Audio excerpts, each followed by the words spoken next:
I'm Rebecca Bertram. And I'm Adam Howard, and we want to welcome you to the Ascended Workplace, where we turn generational challenges into leadership wins by creating systems of accountability. Today's episode is No Deadlines, No Drive: How Schools' Deadline Practices Created a Generation Lacking Initiative. Rebecca and I watched this shift happen in real time. Policymakers decided it was best to meet students where they were, and before long, that meant no deadlines, no zeros, and no initiative. As a result, we see when these students are employees, their teams are not self-managing and they're not moving with urgency. In this episode, we're breaking down how the culture of no deadlines in school shaped Gen Z's mindset, what it's costing your business today, and how a consistent accountability system can fix it fast. We need to get past the late work becoming normalized. Yeah, so the way that it became normalized was that policymakers thought that they were really truly being empathetic. They were saying, hey, a lot of kids are not graduating, they're failing. What can we do to get more kids through, right? But this change, as I'm always saying, accountability isn't mean, accountability is love. Because what we're seeing is that this change where we said, we're just gonna meet the students where they are, it kind of created this message to them that urgency is optional and that expectations are negotiable. And when that happened, the kids didn't have any external consequences for missing deadlines, for avoiding work. So they never developed the time management skills that they need to be successful in life. So we see these negative impacts of lowered expectations, where it's so much more loving to set the standard and say, let me help you to get there. It's harder work at the front end, but the long-term payout is so great. So we also, though, it wasn't just that they had these lack of external consequences, the internal consequences kind of compounded some of the problems that we're seeing. Because as kids who still cared about their grades would miss assignments, they were like, oh, I still have to do this work. And so then they would build up this anxiety because now they're not just missing one assignment, then they're missing two assignments. And instead of only needing to work on one assignment at a time, now I have to do two assignments. Now I have to do three assignments, and it begins to feel overwhelming and like something that they can't even overcome. And so some of them stay up really late and have all kinds of, tics, and like I don't even know how to describe the outcomes of this anxiety that they have. But it's really impacting them in their mental health, which is something we talked about back in episode 2 when we talked about the psychological benefits of holding people accountable. So these students they just really had so many negative impacts that have followed them into the workplace because they still carry some of the anxiety that they've developed over the years. But they've also weirdly mixed it with a lack of urgency and understanding of why deadlines actually matter. Right, and that question of why, which we're going to talk about in a little bit, is very important to Gen Z in the workplace. Right, so as we're thinking about that mindset that follows Gen Z into the workplace, just like Rebecca said, we have that lack of internal urgency. That's what we feel. Struggles with deadlines, planning, and pacing, discomfort with pressure or time-based accountability. And we talk about the it's not done yet mentality. It's okay, I'll get to it when I get to it. It's okay, like I understand you want it at this point, but it's just not done yet. We're not there yet. It is what it is. And then we talked about this earlier too, but not communicating that we're going to miss a deadline, right? So students don't have to communicate that they're going to be late on an assignment, and that same mentality follows into the workplace of I don't have to do that. I don't have to own up to this immediately. I can just turn it in when I finish it. And if it's because maybe I'm just a perfectionist about it, maybe I just haven't started it yet, but I don't have to communicate that right off the jump. So we're seeing that in the workplace pretty intensely, I would say. And think about, as the supervisor, the level of frustration that would create for me when I am seeing this bigger picture of what needs to be accomplished, and I'm interacting with this team member and they're showing no concern whatsoever to the fact that they're not approaching the deadline appropriately, and it doesn't even seem to matter to them. Or when I really bring up hey, this matters, their response is like acting as though I'm being this like monster. Right. How could you be so mean? Like, why would you treat me this way? Yeah. When really you're just saying, this is what needs to be done. Now, we will talk a little bit later about how the communication can create a better dynamic there where you're still communicating the deadlines, because that's extremely important, but in a way that can be received by this very anxious generation. Right, yes, yeah. So by chasing these higher graduation rates, by removing these deadlines, they're now entering the workforce with this idea that it's going to be given to me as long as I get it done at some point, right? And so that is, crucial. So, I mean, the projects are stalling, they're dragging on, there's no urgency for those things. And managers are spending time, like you said, just chasing those updates, constantly being like, where is this? Have you done this yet? Why have we not started this? Why have you not told me this hasn't been started yet? Why have you told me the client hasn't gotten back to us yet? Like, whatever it is, it just hasn't even been communicated up the chain of command yet. Yeah. And one thing that it's important to remember that these individuals, this Gen Z workforce, like we do want to constantly bring forth that they have so many positive qualities. Yes. And what we're highlighting isn't character flaws in them. We're not saying they're lazy. What we're saying is these are learned behaviors from a system that unintentionally taught them that time isn't a boundary. It's a suggestion. Right. So this, I know we want to often blame the individual, but really we have to just say, these are the facts of the situation, that this is the environment they're coming from. Right. And then deal with the outcome from there instead of seeing it as a problem within that individual, right? Yep. So now when we're looking at this frustration... Systemic. Yes, it's systemic, absolutely. So when we're looking at this frustration, a lot of times whether that frustration exists or not depends on how the communication takes place. So if the supervisor communicates about the approaching or missed deadline in a way that is super negative, then the response they're going to receive is super negative. Right. So can you give me an example maybe of what it would look like to communicate a little differently to me about, like, you can see that when you look at the project and you look at the pacing and you see, man, Rebecca's not on pace right now to have this done on time. What do you think could be a way that you could start that conversation that isn't going to trigger me? Right. So right off the jump, there has to be a level of ownership built into the culture before you even can approach this conversation. So when you come to this conversation, you're not trying to trigger Rebecca. You don't want to say, I said Rebecca, but you don't want to trigger the employee. You're going to come into it and you're not going to say, why is this not done yet? Or where, not even where is it necessarily. You're going to come into it with, where are you on the process, and try and say it's okay that we're in the middle of something instead of talking about just the end all be all deliverable, right? So hopefully you haven't waited. I'm not waiting until the actual deadline to come and have this conversation with you. This has to be built into the fabric of intervals in time, maybe just right afterwards, just like a couple days into it, come into and say, where are you in the process? Who do you still need to get in touch with? Who do we need to connect you with in our organization? How can I support you? What would help support you? What can I do in that sense? Instead of coming at it as, where is this? Why is it not done yet? Those things are going to come back with, well, I just haven't done it yet. It's going to be done. Like, don't worry about it. Like, it is what it is. But you have to come into it with a sense of, I care about where you are in the process, and I want to help you with that process. And the more you do that in the beginning, the more normalized it becomes. But then also, it's a little bit, you don't have to do it as much as time goes on, because in the beginning you have to kind of model for them how to break down the task, how to create that sense of urgency, right? So like the questions that you were asking about, like, who do you need to contact? Who do I need to put you in touch with? Or asking the question of, hey, can I help you create your task list to make sure that you know which things need to be done by which point in order to reach this end goal, right? So at the beginning, it's that coaching and a little bit of modeling tied together.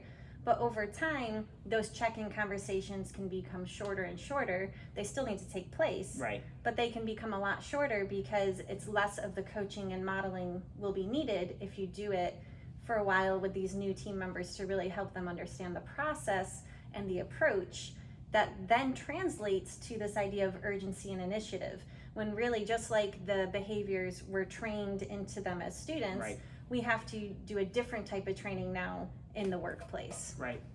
So we know that it really does cost our businesses when the deadlines are not being met, right? So we all know that you miss revenue targets, it decreases trust across team members, you can lose high-performing talent who feel unsupported, And sometimes if people aren't receiving feedback and where someone is performing and they're watching someone else not perform and miss all the deadlines, and you're both getting the same outcome of the project not being finished because you were on the same team, but you see this other person seeming to have no consequence if you're not actually doing the right feedback, then it can burn out the other team member, the one who is doing what they're supposed to do. Because they're like, what's the difference? What's the point? Why am I working so hard? Well, this person over here is skating by doing nothing. Right. So the accountability really matters on so many layers. For sure. You're not just losing the momentum, you're losing the competitiveness of the team that might be working, trying to create, one person's trying to do something really well and then they're bouncing off someone else's idea, but if that ball is being dropped by one, you're going to lose that other person's drive as well as a result, right? And that's just going to really hamper any kind of progress that you could try and make. Absolutely. At that point. So you think about all these different check-ins and little micro deadlines that you create as you're going about working with the employee here, but you got to be transparent when things are shifting as well. So instead of just saying, I want to know where you are in the process, it's not about that. I want to know where you are in the process, but also I want to know where you are in the process because of this. This is happening and you need to be aware of this because it's going to change how you're going to approach it. Because if you just try and change it without, you're going to get a lot of pushback from that generation that really cares about the why. Oh, yeah. And wants to know why things are the way they are. You're not just going to get blind compliance, is maybe the wrong word, but you're not just going to get that. There has to be a driving force behind it. They want to know why they're doing something and why it matters that they're doing something. So that transparency is so essential. The idea of because I said so, right, which is like the classic, the super classic parents way to handle it, is not working with Gen Z in schools, in the workplace, doesn't matter where. It's not working. They're asking why. They want to know the reason behind these things. And as a result, we have to change how that conversation is happening. We just have to. Absolutely. And we all have heard, remember your why and all right, of that, and yeah, that motivation. Oh my gosh. But definitely helping people understand the why, the reason that became so popularized is because it's true. Yeah. People do need to know the why to increase their motivation. So we have kind of generated a list of some really practical ways that supervisors and managers can work with Gen Z to have this transparent communication. Mm-hmm. Because we keep saying hold them accountable, have transparent communication, as though it's an assumed everyone knows how to do this. What does it look like but and sound like? If everyone absolutely knew how to do it, we wouldn't have a business. That's true. So we're not just going to save that though for those who schedule meetings with us and set up, contracts with us. We're going to share some of those tips and tricks today. So if you've been listening, here's some bonus footage just for you. So some ideas of how to have this, consequences, right? Sometimes we see that as a dirty word. Right. But we need to be able to have clear-cut consequences to understand. That's kind of part of a whole accountability system. So what did the consequences look like that will help us to have this clear-cut communication and these systems and loops of feedback that are really going to help people reach up to the standards that we have set?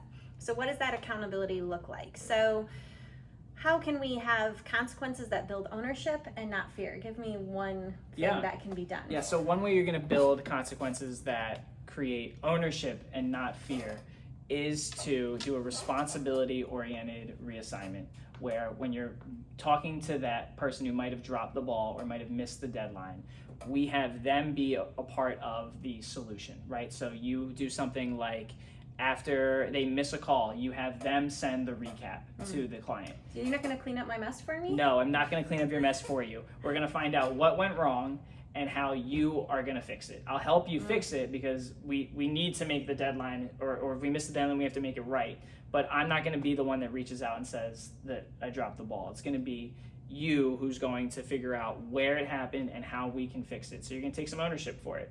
And it's not going to be the blame game. We're going to move forward, right? We didn't make it. Okay, what are we doing to move forward? And this is going to help build retention because people aren't going to feel like they're being penalized, right? For something. And if it happens consistently over time, there might be some penalizing needed. But if it's just, it happened and we need to develop a culture where this stops happening, the first times we need to make it so it's not feeling penalized. You're going to say, if I mess up, I can go to my supervisor and say, I made a mistake. okay? And I know you'll help me work through it, right? And helping me work through it isn't that you're going to do it for me, right? We're going to do it, and it's not we. I'm going to help you come up with how you're going to do it moving forward. I love right? that. So that would be just one right off the jump. Yeah, just teaching them to own their missteps and their mistakes without fear, and by teaching them the problem-solving side, right? Oh, I messed up, but here's how I'm going to make it right. Right? Yeah. I love that. And it keeps that accountability there, because if we don't have them make it right, all the problems just disappear. I don't know how it disappeared, but it happens for me. And then the next thing that I really think is super important, and it's actually probably step 1 rather than step 2, is to actually have the conversations. I think that is the baseline before we can even do what you said. We have to have conversations, right? Because I think so many people are afraid of being mean, right? So when a deadline is missed, or we can see that it's going to be missed, instead of just sitting back and hoping the problem solves itself, we have to take ownership as the leaders, as the supervisors, as the managers, ownership of our role as the coach or mentor or supervisor / manager of this team member. We have to take our own ownership and say, okay, it's going to be a little uncomfortable at first to have this conversation, but I'm going to have the conversation. And sometimes people are afraid to do it because of the dynamic that takes place in these conversations. It's a power dynamic. Absolutely. Yeah. And some of it, though, comes with the language that we use, the way that we frame things. So it's not just have the conversation, but have the conversation in the right way. So we're going to talk a little bit about that language. So helping with questions like what worked and what didn't work. What's going well for you right now as you approach this deadline? Where do you need more support? What's not working? What questions do you have? Right? So bringing up those things. So focusing on patterns and not people, right? Instead of, if we're talking to a whole group who's kind of missing the deadline, instead of who messed up, it could be, hey, who's leading this right now? Who's taking the next steps? And kind of guiding, and your language is more, instead of blame, it's ownership. Instead of finger pointing, it's saying, hey, we're in this together. How do we get there? Because there's ownership from the management side too, not just from the individual. Because if the individual is failing, then in a sense, so is the manager. Right. Because it's right in the title. You're managing that person. Right. So are you managing them effectively? Yeah, and I think something I just thought of too is, if you think about the idea of a culture of accountability, that's also creating a culture that doesn't have learned helplessness. And what I mean by that, right? But what I really mean by that. I'm sorry. Can I just back you up, because learned helplessness is something that we 100% understand that term. Yes, right. Yeah, from education. From the education systems. Yeah. Can you just back the thoughts up 1 second and describe what learned helplessness is? So learned helplessness, for those that don't know, is the idea that in school, if I get an assignment, if I'm a student in school and I get an assignment, a math assignment that I think is too hard, I know in my mind that and it might not even be like conscious happening, it just becomes ingrained in students, right? I know in my mind, if I continually say, I don't know how to do this, it doesn't make sense, I try, but really I'm making air quotes if you're just listening on the podcast, I try, but I know that what I'm doing isn't actually correct. Eventually, the teacher's gonna come by and not just it's easier for them to just show me how to do it instead of like teach me how to do it. So they're just gonna say, oh, it's just this, and just write like this is the answer and move on. It's easier to move me on than it is to take the time in a class of 30 to show me how to do this or meet with me during lunch. That's learned helplessness. So students are learning at a huge, just a huge number, a huge rate of students know that you use learned helplessness. Any teacher is listening to this knows what I'm talking about. It's where you pretend to know to do something, you pretend to not know how to do it or not even try. And eventually the teacher will do it. And so in the workplace, I was saying that it came to my mind as we were talking about in the workplace, it's the same thing of, if I keep not doing it, or if I blow off this one part of it, like it's gonna get done for me eventually. Someone's gonna be like, oh my gosh, like I'll just do it and I'll just handle it, right? But if your culture is, if you miss something, you not only have to tell me, why did it happen, you have to come up with a solution, you have to talk to me about where things went wrong. If the culture is the ownership and the accountability, you're going to negate all of that learned helplessness, because it's not gonna work. Because students are only doing learn helplessness because it works. And believe me, it works. Like in schools, pretending to not know, or it's not even pretending. If you don't know how to do it and you just don't take the time or the effort to keep doing it, like if you're trying to read something and you just, I can't do it, eventually it's going to be read for you. And you don't have to actually learn how to do it.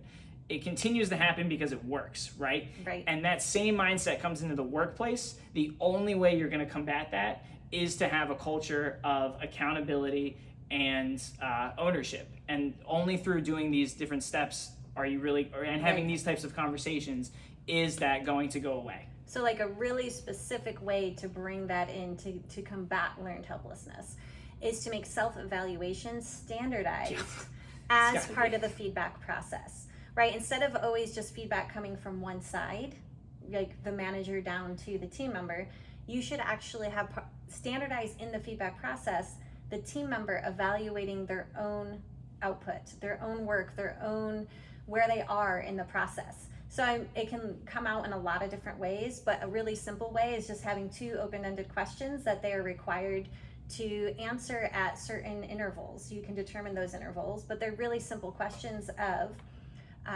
where am I struggling in this process? What further support do I need? To ask for help, to raise your hand, but at first at least identifying where the struggle is. Right. Instead of just being like, right, like whatever. So at least identifying where they need further support. And then the second one is a chance for them to also, because sometimes people are afraid to raise their hand to say, hey, this is the point where things are breaking down for me. They just don't want to look like they don't know what they're doing, right, in some ways. So having an opportunity to also say that other open-ended question is, where are you shining in this project? What's going well for you? And having them actually think about their own, get a little meta about where they are in the process, so that they're not just, they have to think about their thinking. They have to think about where they are in the process. And when you standardize that and normalize that, it's at least engaging them, making them learn to engage in the process. Because what happens with learned helplessness is they don't engage. Right. They've been taught that if you just sit back and do nothing, it's going to be solved for you. Yep, it'll happen no matter what, right?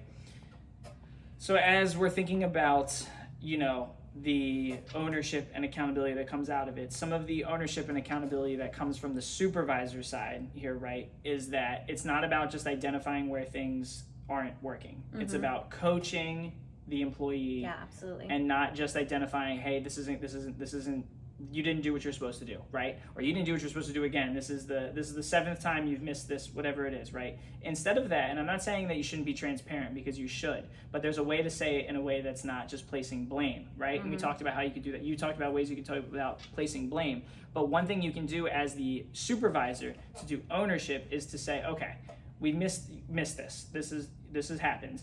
Let's sit down right now and figure out why this happened and how we can make it so this doesn't happen again. And that's the ownership on the manager side, on the supervisor side, to be able to say, instead of just checking the box that you missed this, or doing it because they're showing learned helplessness, if that's your culture, right? If that's happening, you have to say, okay, we're going to sit down right now and we're going to figure out why this happened and how we can move forward so that that doesn't continue to happen again. Absolutely. What we're really saying is we really want people to have consistent standards that are applied fairly, right? So we're talking about feedback loops that, when we talk about them, the fair side is not just saying, hey, you missed it, let's talk about how to fix it, right? That's where fairness comes in. It's not just a slap on the wrist where they don't even sometimes understand how they messed up or why they messed up, but it's saying, okay, this is where the ball was dropped. Now let's talk about what you need to do to fix it. Let's problem solve this together. So we've already kind of talked about that, but we're talking about making it consistent, and the fairness is kind of built in when you bring in the consistency. So people can own their role when they know what's expected, what's going to happen when it's not met, and that it applies to everyone equally. Because we already talked about those team members who are like, wait a minute, like I'm doing all of this over here and this other person is dropping the ball, but we're getting the same paycheck or we're getting the same outcomes within the workplace. So we really have to build in consistency in order to create a place where it feels fair, which I know fair feels like a little kid word sometimes, and life isn't fair. Right. But when everything, the system, we can create systems that are consistent and are fair, which is going to build confidence in your team members. Right, yes. When they feel like things are, again, the word fair, but when things are set in a place where everything is built into the fabric of the company, it then will feel more welcoming. It'll feel, you'll have the retention that comes as a result, right? Because they won't feel like someone's being treated at a higher standard or put on a pedestal over someone else. The work is elevated at the same rate. The work is, gone through, if it's a conversation, the same levels. Absolutely. Right? So, lastly, again, as we're thinking about where the accountability system comes from and how it has to be modeled from the top, the supervisor has to monitor this accountability system. It has to come into not just that conversation of, hey, you messed up, let's figure out how we're gonna move forward with this. It then comes with coming back to it and saying, okay, we messed up. We I keep saying we fixed it, but really you put it on the person, the ownership on the employee. And then it comes into that next conversation, again, still on the supervisor's side, to say, what happened? I want to hear it from them, what happened? I want to hear, what did you learn as a result of sitting through with me and coming up with the next plan and the next steps? And I want to hear, what will you now do differently moving forward? So it's not just we fixed it and it's gone and it's over and that's how I held them accountable. No, it continues throughout, right? It has more and more steps. There's the next meeting, there's the meeting following the meeting, the meetings, right? But it's got to be the check-in that has to happen again of hear back from them what happened. Not you telling them again where they met. Hear from them. Where did things fall off the rails, right? What did you do as a result to fix it? Don't talk about, what we came up with, just how did you fix it? And okay, this happens again, what are you doing differently? And hear it from them. That's how the system of ownership and accountability is built in. Absolutely. And then we always have to celebrate when we see our team members growing. Right. That's part of that creating growth, is we also need to celebrate the wins. So simple things like, I saw you take ownership and make that shift. That's such a simple, easy thing to say.